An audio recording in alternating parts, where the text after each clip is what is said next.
فيما كان الشعب الإيراني يتابع مجريات قمة طهران باهتمام، لا سيما كلمة محمد مرسي أول رئيس مصري يزور إيران منذ زمن بعيد، كانت هناك خطة رسمية لمنع وصول بعض كلمات مرسي إلى مسامع المواطنين الإيرانيين. فقد غير مترجم التلفزيون والإذاعة الرسميين كلمات بعينها غيرت دلالات ما أراد الرئيس المصري قوله، خاصة ما تعلق بالملف السوري. فعندما قال مرسي إن شعبي فلسطين وسوريا يناضلان من أجل الحرية، فالشعبان الفلسطيني والسوري يناضلان الآن ببسالة مبهرة طلبا للحرية والعدالة والكرامة الإنسانية.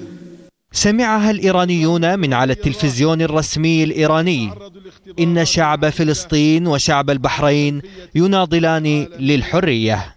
ملت‌های فلسطین، بحرین و دیگر ملت‌ها اکنون واقعاً در حال مبارزه هستند. وبعد رصد كلمة مرسي وطريقة نقلها تبين أن ثمة تغييرات أخرى حصلت، حيث كانت قبلها بأيام قلائل ثورة تونس، ثم تلا ذلك ثورة ليبيا واليمن، والآن ثورة سوريا على النظام الظالم فيها.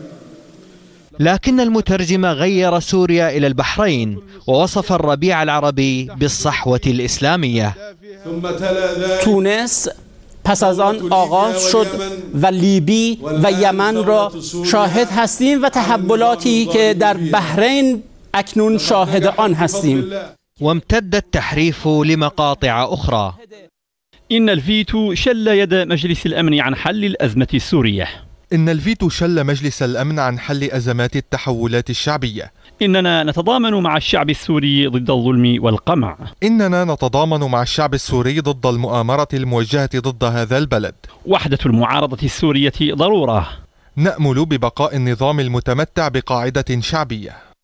وبعد هذا التحريف المتعمد ربما لم يجد متابعو التلفزيون الرسمي الإيراني ما يفسر انسحاب الوفد السوري خلال إلقاء الكلمة.